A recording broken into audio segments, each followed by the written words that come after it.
Hello again, fellow audiophiles. I am Wave Theory, and I want to review today the Grado SR80x headphone. Now, this is an on-ear, open-back dynamic driver headphone that is priced at $125 USD, which puts it in kind of that entry-level space. And I want to do another comparison video in the near future where I talk about the various options that are out there in this entry-level to audiophile headphone space. So I've had this one around a while, I've given it a listen, and so it's time to talk about the SR80x. But as always, please remember to like and subscribe and to do all of those things that you do to support YouTube channels. And with that, we will dive right in. So, as I just mentioned, this is the SR80x. It is $125 US from Grado Labs. It is part of their Prestige series. Now, it is a little bit different than most headphones that I have reviewed on this channel, because most that I've reviewed are around the ear, and these are, if you can tell by the pad style here,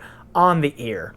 Now, I stayed with these, the stock pads, for this review and for my listening. I do know that pad rolling is a popular thing with Grado headphones, and that they have known to change the sound. But for this review, I stayed stock because I want to figure out, like, where is a good starting place for starting audiophiles and that sort of thing. And paying extra money for extra pads starts to add up the cost and change value propositions and all of that. So I wanted to review these as is. So let's talk about that. So these have a 44 millimeter dynamic driver in them that has a rated impedance of 38 ohms and a sensitivity of, the Grado website says, 99.8 decibels per milliwatt.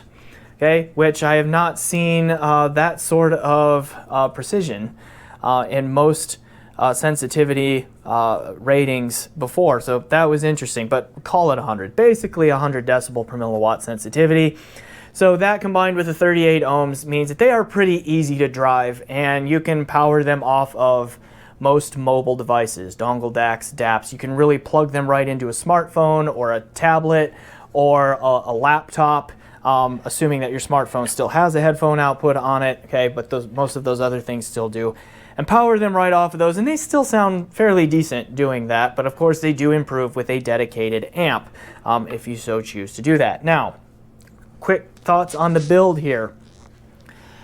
We see that we have these like kind of antenna-like structures here for the head size adjustment, and that has a decent amount of resistance in its motion, but it's all just friction based. Like, there are no notches or anything like that. So I do expect that they will wiggle and adjust over time.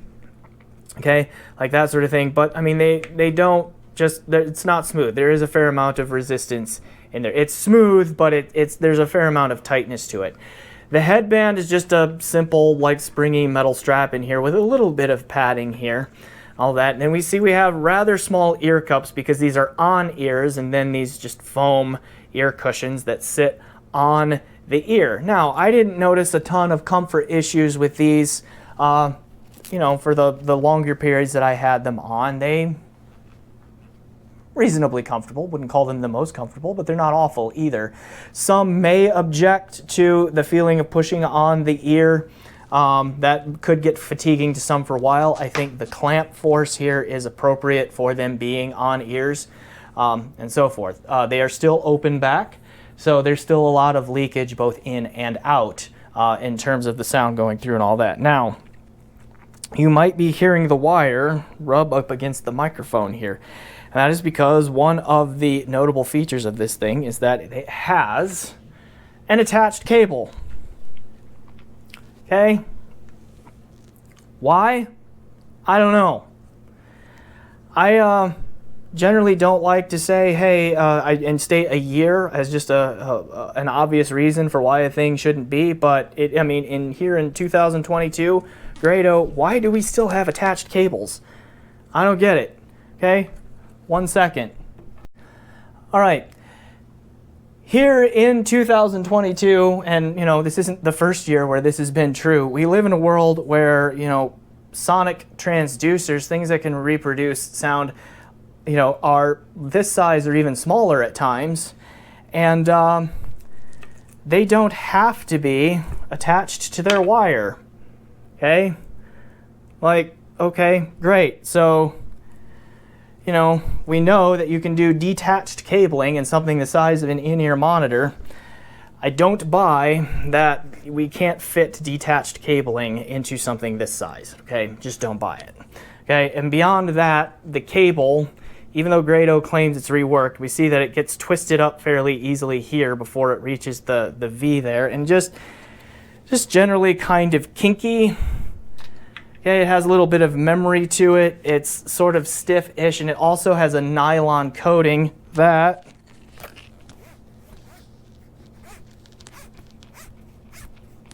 is microphonic. You can hear it.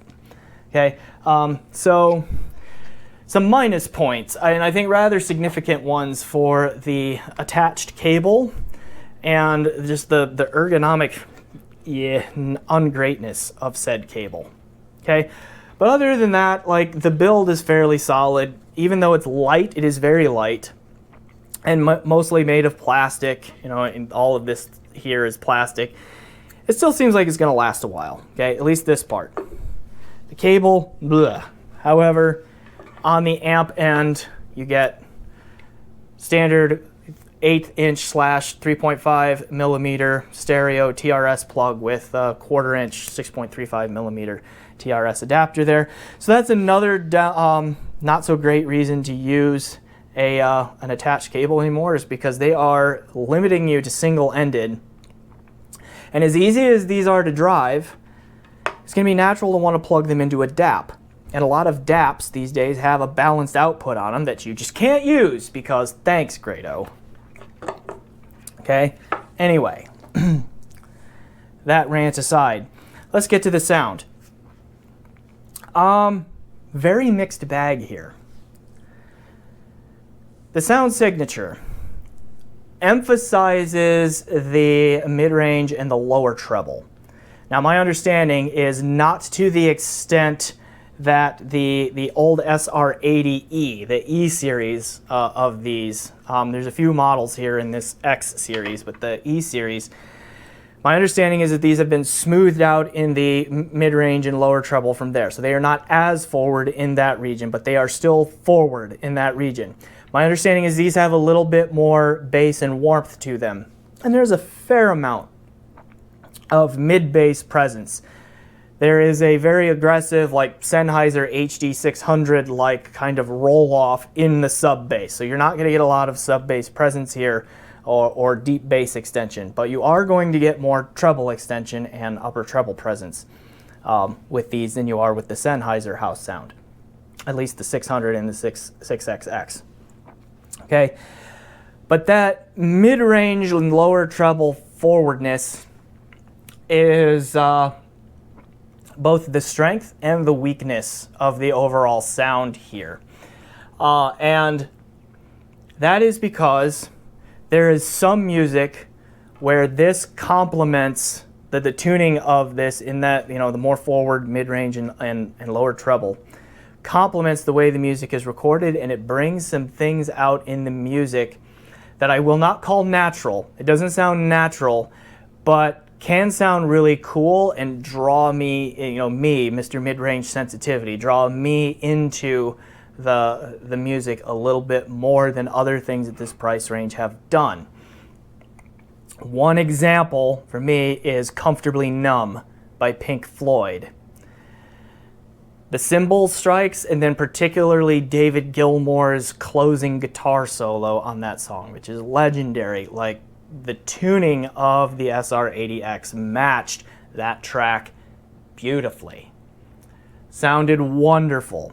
I don't know if I'd call it natural, but then again, an electric guitar that's put through a distortion pedals and, you know, tube amps and like all of that kind of stuff in the recording process, you can argue doesn't really necessarily have a natural sound, but it sounded wonderful, and there was lots of nice reverb, and it just like the reverb and like the forwardness brought out some subtle details, like pushed them forward, which just kind of opened things up and was really cool. Really enjoyed that. And there were a couple of other tracks where similar things happened. But for other kinds of music, like something that's not even heavy. What was the one? Oh, I still haven't found what I'm looking for, by U2. When the Edge comes in with that intro distorted guitar just strum, just like right at the beginning, that was really harsh, really forward. It made me cringe a little bit with just too much presence and aggressiveness in the presentation. And so that's just kind of what it was. It's like sometimes the mid-range forwardness and all of that, it amazingly and consistently avoids being overly shouty or honky, which mid-range forwardness often does, but this, I wouldn't necessarily call it shouty or honky, but there were some times where just the mid-range presentation would be akin to a treble glare, I guess. It would be almost like a mid-range glare, where it was just a little too much for me. And that marred the experience on probably 60 to 70% of the tracks that I listened to. But on those other 30 to 40%, it sounded really good. So I think you can match the music taste, your music taste, to the frequency presentation of the Grado, or you just might just like forward mid-range that doesn't quite reach shouty, honky most of the time. It's really weird how they pulled that off. They did it somehow. Okay, but it's not for me most of the time for a lot of the music I listen to, because I do like a lot of hard rock, heavy metal, that sort of thing, which has like a lot of aggression in the mid-range with distorted electric guitars, like Metallica doesn't work, Mastodon doesn't work. Okay, like that sort of thing. Some new metal, a few Seven Dust tracks, System of a Down, Korn, things like that, where the guitars are tuned much lower in frequency than a lot of other metal genres can work. Not always. Not always. Okay, so those sorts of things. And even with acoustic music, with classical and all of that, strings and pianos and all of that, like, the way these are tuned brings out some new details and some subtle spatial cues and that sort of thing that other headphones in this price range I haven't noticed with. But it never sounds really natural. Like, it just sounds like it's drawing your attention there and saying, hey, listen to this. So it doesn't sound real, it doesn't sound natural, but it has its own way of being engaging with the right kind of music. Okay, to my ear anyway. Which is hard to do. Like, if you've watched my other videos, you know I do not really like enhanced or colored mid-range, or mid-range that is not tonally balanced, because I do not like shoutiness, I do not like honkiness, and I want my mids to sound natural. We humans hear dozens, sometimes hundreds of other real human voices all day long. We know what voices sound like. And to me, when my audio gear doesn't sound like that, it annoys me. But this didn't annoy me as much. It's just I could tell it was doing something different. It didn't always work. It emphasized some new and different things, which was interesting, but I don't think I would appreciate it long term. Okay, and I definitely wouldn't make it my primary set. Now, these do soundstage pretty well. Like, the soundstage is definitely bigger than like the HD600 series. It's not huge. But because of that mid-range and lower treble forwardness, it also has, like, does some positional stuff fairly well, like room reverbs and all of that. Like, not only do you hear them, you kind of hear where they're coming from, which is something that you don't hear very often with a headphone of this price range. But again, I think that's something that Grado went for with their tuning. They're like, we're going to be different. We're going to do it a little bit differently here at this price range. And I understand that's just kind of a characteristic of the Grado sound. This is my first and only Grado. So, I mean, it doesn't always work for me, but I can see why some people would like it. Anyway, so, even then, like, there's some, in the bass that is there, in the mid bass, there's actually a pretty good detail and texture in the bass. It is not a bass-focused headphone, but what is there sounds pretty good, honestly. Pretty good for the price, and so forth. And all that, like, what are some of the other technical things? Like, I mean, timbre, having natural timbre is kind of out just because of the intentionally wonky tuning and all that. But I guess I've said what I need to say about this one, actually, in that it has a very unique and interesting sound. it works a minority of the time for me, and there are some instances where it works really well, but for the most part it would not be my daily driver headphone or that sort of, or for most genres, because I just prefer a more natural sound and presentation than what these give. But the trade-off here is these do some interesting and unique things at the price point that some listeners will prefer and look for and want. So it's out there as an option. But this cabling system, this cabling situation needs improvement. I just don't think there's an excuse for this in this day and age to have a cabling situation like this on a headphone anymore. All right, so I am Wave Theory. That has been my review of the Grado SR80x. As always, thanks for watching. Please remember to like and subscribe and enjoy the music.